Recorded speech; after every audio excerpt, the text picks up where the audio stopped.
ఈరోజు ఖమ్మం కార్పొరేషన్ పరిధిలో ఉన్న నూతన బస్టాండు అంటువ్యాధులకు అడ్డగా మారింది. అసలు ఎన్నో కోట్ల రూపాయలు ఖర్చు పెట్టి ఖమ్మం బస్టాండ్ని ఏర్పాటు చేశారు.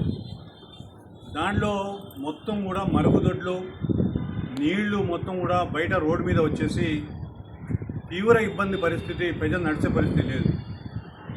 రెండవది ఏంటంటే అక్కడ మున్సిపాలిటీకి చెందిన వాహనాలు, చెత్త తీసుకుపోయే ట్రాక్టర్లు, లారీలు, ఇంకా చెత్త కుప్పలు అన్నీ కూడా తీసుకొచ్చి అక్కడ ఖాళీ స్థలంలో ఆ మసీదు పక్కన పెట్టారు.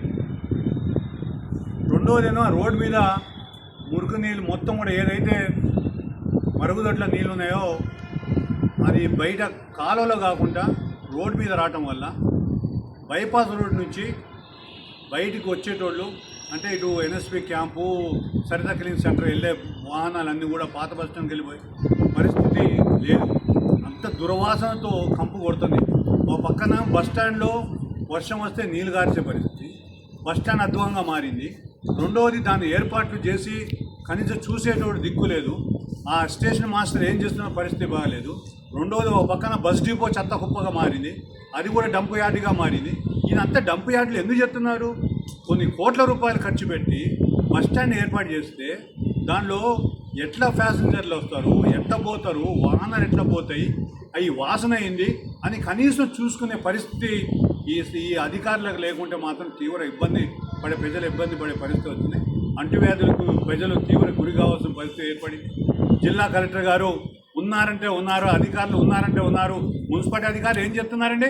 ఆ రోడ్డు మీద నీళ్లు, ఆ బాత్రూమ్ నీళ్లు, లెట్రిన్ నీళ్ళు వచ్చి రోడ్డు మీద నిలబడి నీళ్ళు ఉంటే అధికారులు అట్నుంచే పోతూ ఉంటారు. మంత్రులు ఉన్నారు, 3 మంత్రులు ఉన్నారు.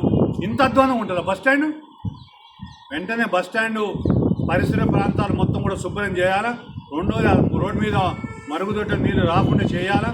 అదేవిధంగా బస్ డిపో ఆ డంప్ యార్డ్గా మారింది, దాన్ని కూడా బాగు చేయాలా.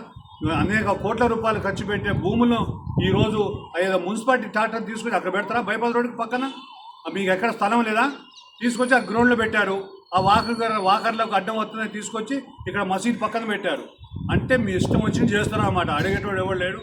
అందుకోసం వెంటనే అక్కడి నుంచి ఆ ట్రాక్టర్లు, ఆ వాహనాలు తొలగించి మీ ఆఫీసు, మున్సిపాలిటీ ఆఫీస్ వెనక భాగం ఖాళీ స్థలాలు బాగున్నాయి, ఎక్కడైనా పెట్టుకోమని చెప్పి సిపిఐ పార్టీగా డిమాండ్ చేస్తున్నాం.